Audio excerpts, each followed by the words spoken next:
Good morning students. भूगोल की online कक्षाओं में आपका हार्दिक अभिनंदन। गत वीडियो में आपने मानव अधिवासियों के ग्रामीण प्रकारों के बारे में पढ़ा। आज हम अपने वीडियो में पढ़ेंगे ग्रामीण अधिवासियों के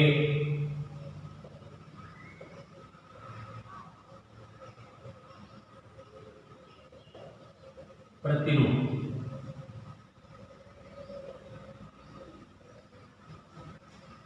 छात्रों, सबसे पहले आप प्रतिरूप के बारे में पढ़ते हैं। प्रतिरूप क्या होते हैं?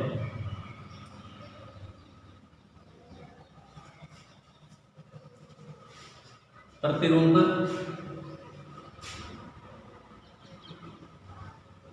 ग्रामीण या शहरी अधिवासियों का बसाव के आधार पर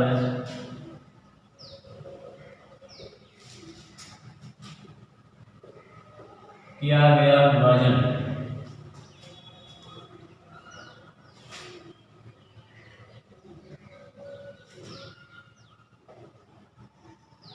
प्रतिरूप कहलाता है।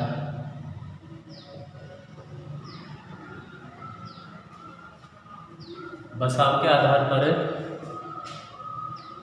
हम अधिवासियों का वर्गीकरण करते हैं, उसको हम प्रतिरूप कहते हैं। अब हम पढ़ रहे हैं यहाँ पर ग्रामीण अधिवास के प्रतिरूप।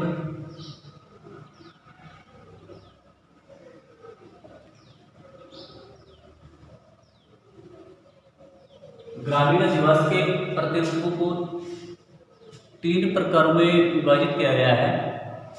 वो है आकृति के आधार पर,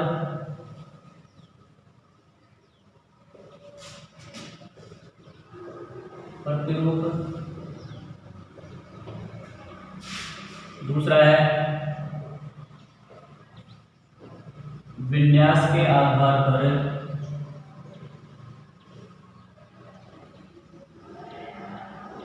प्रतिरूप। आकृति के आधार पर, विन्यास के आधार पर प्रतिरूप। और तीसरा जो प्रकार होता है वो है कार्य के आधार पर।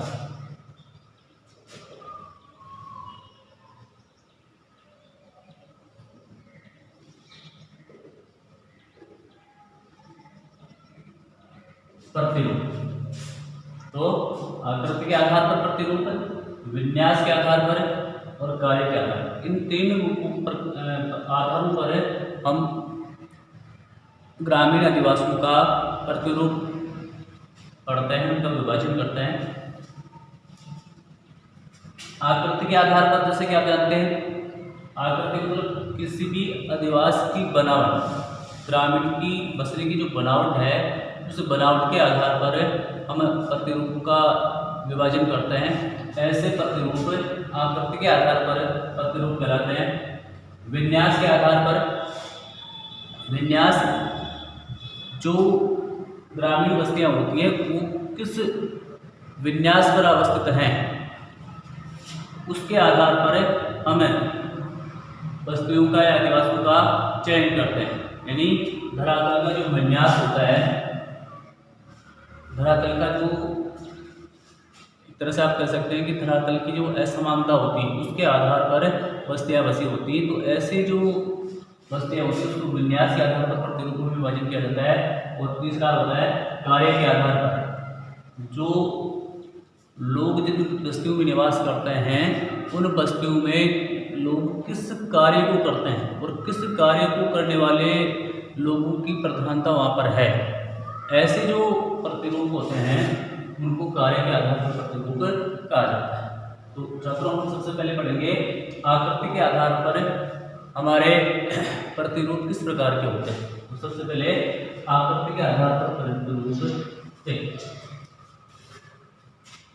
आकृति के आधार पर अनेक प्रकार के प्रतिरूप होते हैं, जिनको हम आकृति के आधार पर विभाजन कर सकते हैं। जैसे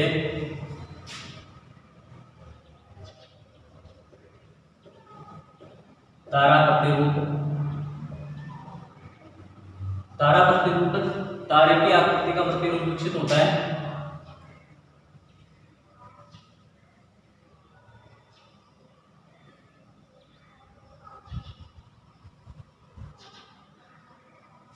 यानी एक आप कह सकते हैं कि बीच में मध्य भाग और फिर एक चमकते हुए तारे के आधार पर जो प्रतिरूप विकसित होता है उसको तारा प्रतिरूप कहते हैं। दूसरा है रेखिक प्रतिरूप।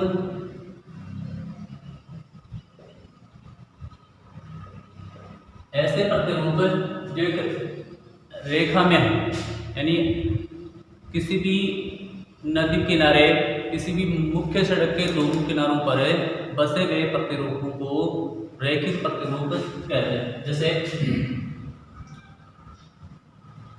मुख्य सड़क या नहर हो, नदी हो, इन मुख्य सड़क, नदी या नहर के दोनों तरफ अगर अधिवासों का निर्माण हो जाता है तो ऐसे प्रतिरूपों को, अधिवासों को रेखिक प्रतिरूप के नाम से जाना जाता है। तीसरा है वृत्ताकार प्रतिरूप।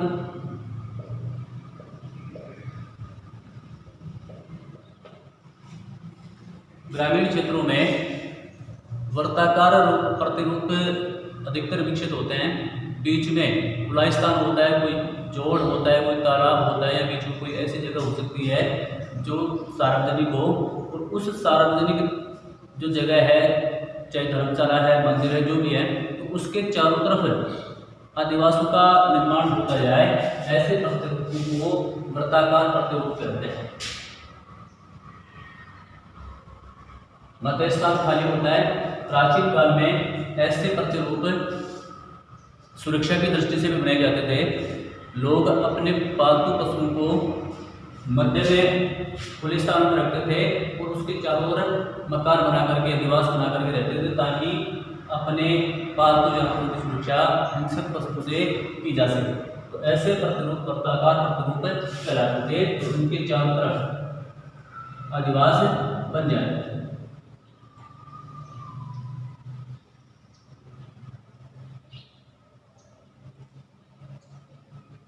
ऐसे प्रतिरूपों को वृत्ताकार प्रतिरूप कहते हैं और उनके बीच में सकरी गलियां होती हैं, आवागमन के लिए रास्ते होते हैं और चारों तरफ से मकान बने होते हैं। तो ये वृत्ताकार प्रतिरूप होते हैं। इसके बाद अगर हम देखें रोटी आकार प्रतिरूप।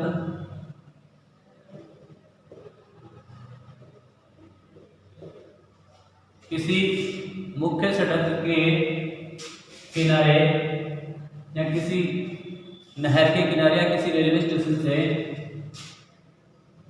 प्रतिरूप विकसित हो और फिर वो एक मुख्य सड़क के द्वारा आपस में जुड़ जाए, तो देखने से, दूर से देखने द्वारा वो अंग्रेजी के टी आकार की तरह दिखाई देते हैं। ऐसे जो प्रतिरूप विकसित होते हैं वो टी आकार प्रतिरूप कहलाते हैं।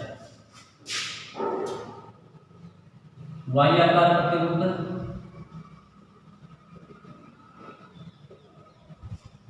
जब एक मुख्य सड़क में, मुख्य सड़क के किनारे, यानी जो रेखिक प्रतिरूप होता है, उस रेखिक प्रतिरूप से आगे जब बस्तियां बसना प्रारंभ कर देती हैं, तो बीच में एक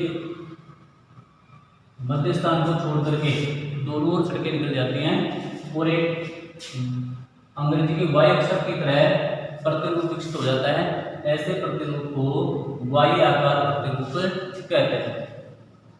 इसके अलावा और बहुत से ऐसे प्रतिरूप होते हैं जिनमें मधुशक्ता है, पंखा प्रतिरूप है, वक्राकार प्रतिरूप है, बहुत से प्रकार के, जैसे पंखा प्रतिरूप।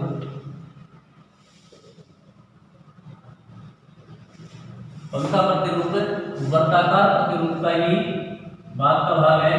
जब वृत्ताकार प्रतिरूप के सारे एक मुख्य सड़क होती है, उस मुख्य सड़क के किनारे बस्तियां बसना प्रारंभ हो जाती हैं, तो पंखेनुमा प्रतिरूप में दिखाई देता है। ऐसे प्रतिरूपों को पंखानुमा प्रतिरूप कहते हैं। इसके अलावा मधुचता,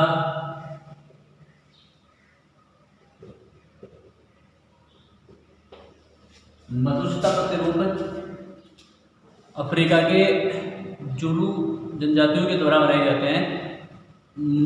मधुमक्खी की छत्ती की तरह इस प्रकार के प्रतिरूप दिखाई देते हैं। ऐसे प्रतिरूपों को मधुचता प्रतिरूप कहते हैं। सीढ़ीनुमा प्रतिरूप पहाड़ी क्षेत्रों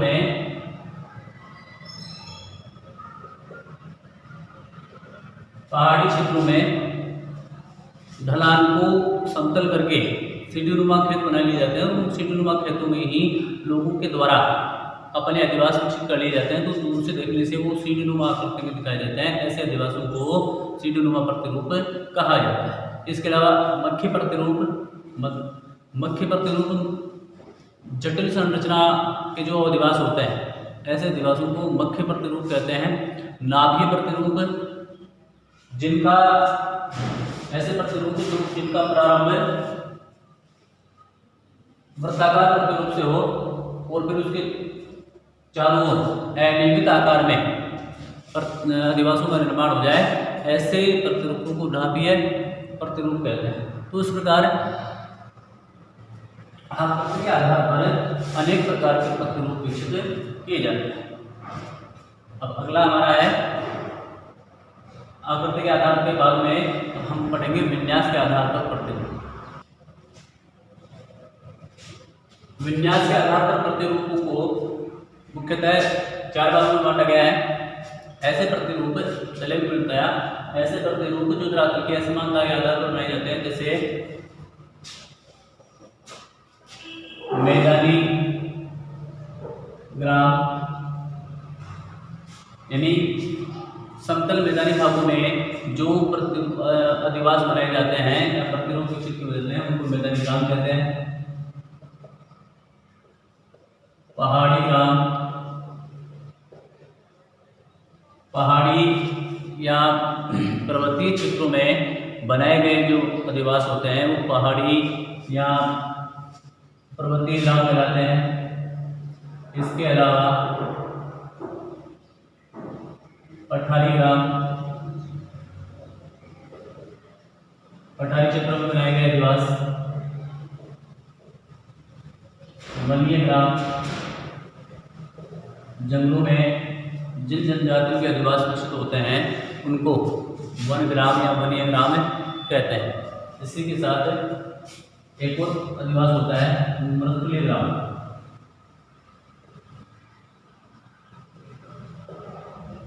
जैसे पश्चिमी राजस्थान में या सारा मरुस्थल या अरंका मरुस्थल या जितने भी प्रकार के मरुस्थल हैं उनमें जो अधिवास विकसित होते हैं ऐसे मरुस्थलीय ग्राम या मरुस्थलीय अधिवास कहलाते हैं। अगला है कार्य के आधार पर अधिवास। कार्य के आधार पर यानी जनसंख्या जो निवास करती है अधिवासों में तो कौन सा कार्य वहाँ पर प्रधानता करती है उसके आधार पर गाँव को बांटा गया है। तो ऐसे जो गांव होते हैं उनमें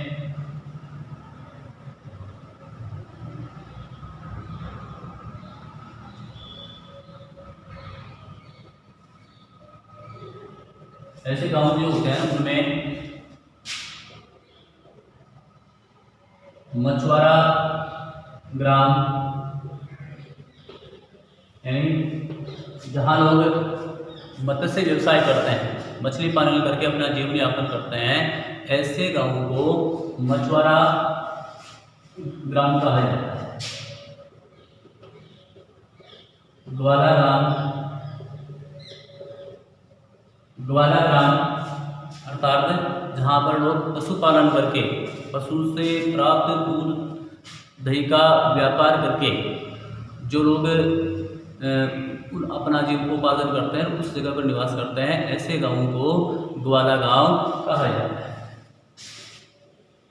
जंगली क्षेत्रों में निवास करने वाले लोगों का मुख्य व्यवसाय जंगलों से प्राप्त लकड़ियों को बेच करके अपना जीवन यापन करना होता है, तो ऐसे गांवों में रहने वाले लोगों को लकड़हारा गांव के रूप में संबोधित किया जाता है।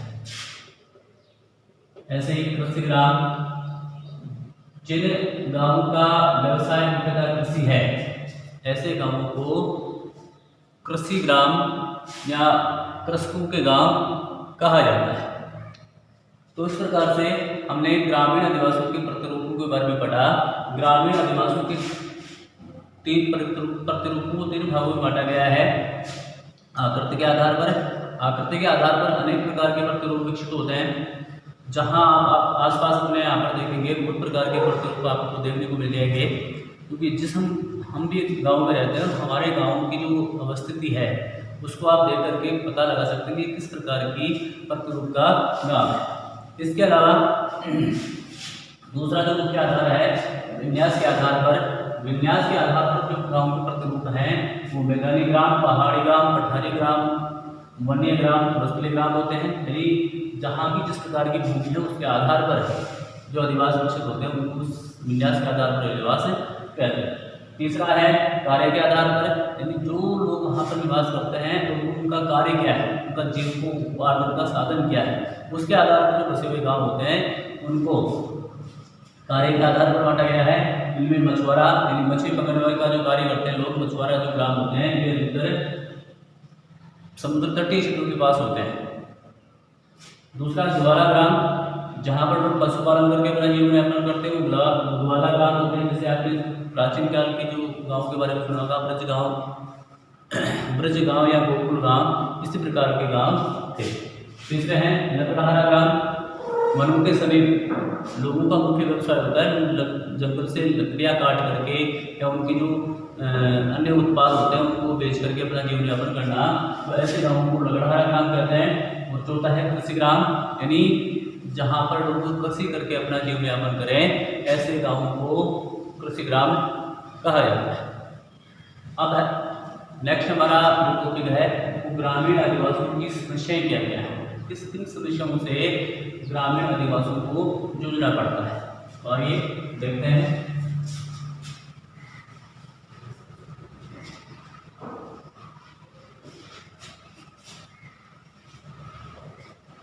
ग्रामीण आदिवासियों की समस्याएं।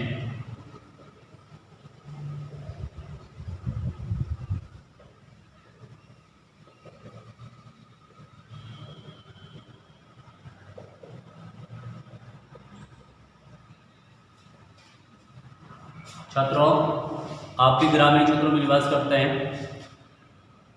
आपके भी ग्रामीण क्षेत्र में अनेक प्रकार की समस्याएं आपको देखने को मिलती हैं। तो वो जो समस्याएं हैं अमूमन सभी ग्रामीण क्षेत्रों में पाई जाती हैं, कहीं पर कम कहीं पर ज़्यादा।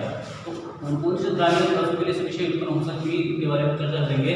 तो सबसे पहले देखिए, ग्रामीण आदिवासियों में जहाँ ग्रामीण आदिवासी बसे होते हैं वहाँ पर सबसे जो मेजर समस्या होती है वो है आवागमन की।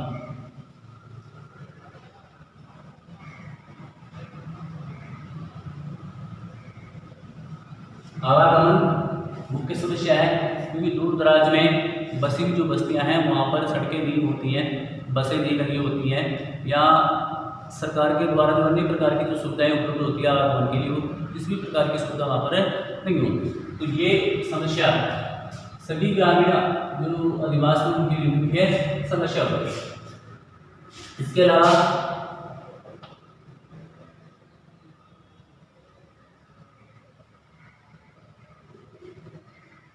बिजली की समस्या, विद्युत आपूर्ति प्रत्येक गांव में नहीं हो पाती है, क्योंकि दूर दराज के क्षेत्रों में रहने वाले लोगों के लिए विद्युत की आपूर्ति करना बहुत ही कठिन कार्य होता है।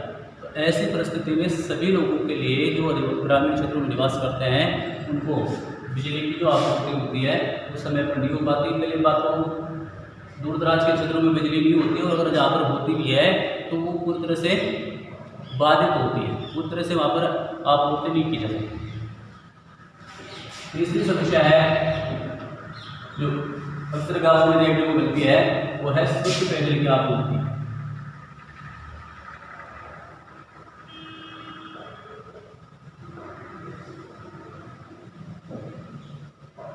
छात्रों, आज हमने किस प्रकार से भौमजल का दुरुपयोग किया है, जल का जिस प्रकार से हमने दोहन किया है, उस आधार पर हमारे भौमजल और हमारे जो सबसे पेयजल के जो भंडार थे वो रिक्त हो गए हैं। अतः आज सबसे पेयजल की आपूर्ति लगभग सभी गांवों की समस्या है। तो ऐसी जो समस्याएं हैं, सबसे पेयजल की समस्या जो है वो सरकार के द्वारा या सरकार के प्रयासों के द्वारा लगातार उसमें सुधार किया जा रहा है, लेकिन फिर भी प्रत्येक गांव तक स्वच्छ पेयजल की आपूर्ति नहीं हो पाती।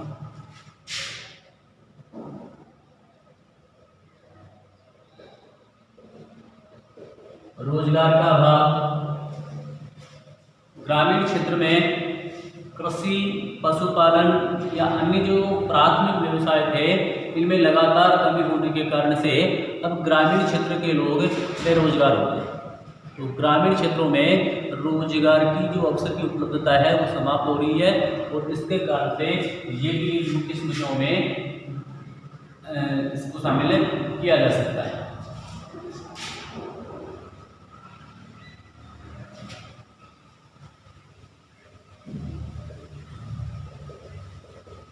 उच्च शिक्षा का अभाव, ग्रामीण क्षेत्रों में शिक्षा की उपलब्धता सुनिश्चित की जा रही है, लेकिन फिर भी ग्रामीण क्षेत्रों में उच्च शिक्षा की उपलब्धता न के बराबर है। जहां शहरी क्षेत्रों में अमूमन 1 किलोमीटर में आपको एक उच्च माध्यमिक विद्यालय मिल जाएगा, आपको उच्च अध्ययन के लिए महाविद्यालय, यूनिवर्सिटीज मिल जाएंगी, लेकिन ग्रामीण क्षेत्रों में इस शिक्षा का पूरी तरह से अभाव पाया जाता है।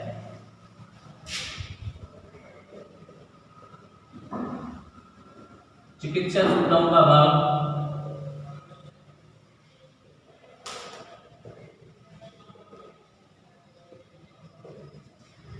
जब आवागमन का अभाव होता है, चिकित्सा सुविधाओं का भी ग्रामीण क्षेत्रों में बहुत अभाव होता है, क्योंकि यहाँ पर प्राथमिक स्वास्थ्य केंद्र या सामुदायिक जो स्वास्थ्य केंद्र हैं वो बहुत ही कम होते हैं, और जहाँ होते हैं वहाँ पर भी जो डॉक्टर्स हैं वो आना नहीं चाहते हैं। अतः यहाँ पर चिकित्सा सुविधाओं की बहुत ज़्यादा समस्या रहती है।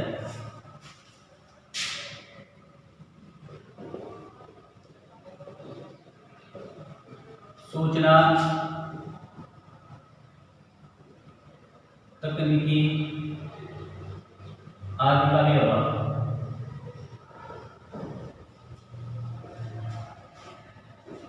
हमारे ग्रामीण क्षेत्रों में सूचनाओं की, तकनीकों की, संचार सेवाओं की पूरी तरह से पहुंच नहीं हो पाई है। परिणामतः सूचना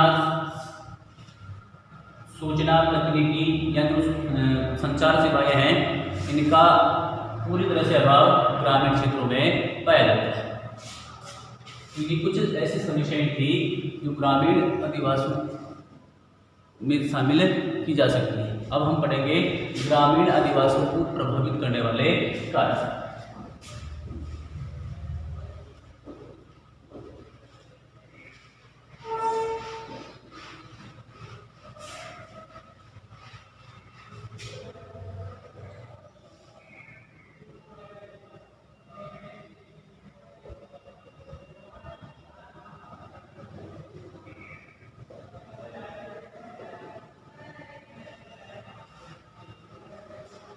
ग्रामीण आदिवासियों को प्रभावित करने वाली, ग्रामीण आदिवासी जो यहाँ पर बनते हैं उनको कौन कौन से ऐसे कारक हैं जो प्रभावित कर सकते हैं, जहाँ पर उनको बनाने के लिए समस्या उत्पन्न हो सकती है। तो छात्रों, आप जानते हैं कि आदिवासियों को प्रभावित करने वाले कारक कौन से होते हैं। सबसे पहले गृह निर्माण सामग्री का अभाव। आप जानते हैं कि ग्रामीण क्षेत्रों में जो गृह निर्माण सामग्री होती है, चूना है, पत्थर है, सीमेंट है, बजरी है, जो भी है, उनकी आपूर्ति नहीं हो पाती। तो सबसे बड़ी जो समस्या आती है, गृह निर्माण सामग्री का अभाव होना वहाँ की समस्या है। दूसरा भूमि, ग्रामीण क्षेत्रों में कृषि भूमि होती है, आबादी की जो भूमि है उसका अभाव होता है, तो परिणाम का है भूमि के अभाव में भी ग्रामीण आदिवासियों का जो निर्माण है बाधित होता है। तीसरा जलापूर्ति, घटते जलस्तर के कारण से जलापूर्ति भी नहीं हो पाती है, परिणाम का है आदिवासियों का निर्माण बाधित होता है। इसके अलावा उच्चावच,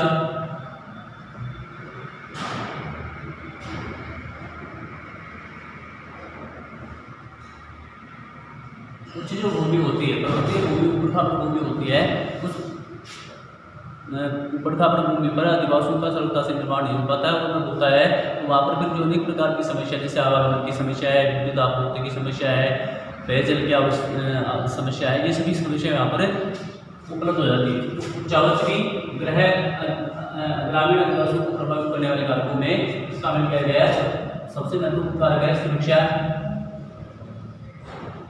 ग्रामीण आदिवासियों को निर्माण करने में सुरक्षा की दृष्टि से भी अगर हम देखें तो ये बहुत समस्या आती है, क्योंकि ग्रामीण क्षेत्रों में बहुत से जो वन्य क्षेत्र होते हैं वहाँ पर हिंसक जीव जंतु रहते हैं।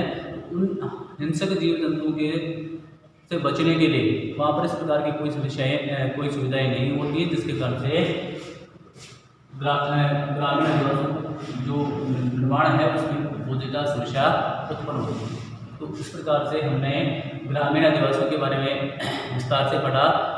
नेक्स्ट वीडियो में हम पढ़ेंगे नगरीय आदिवासियों के बारे में। तब तक के लिए धन्यवाद।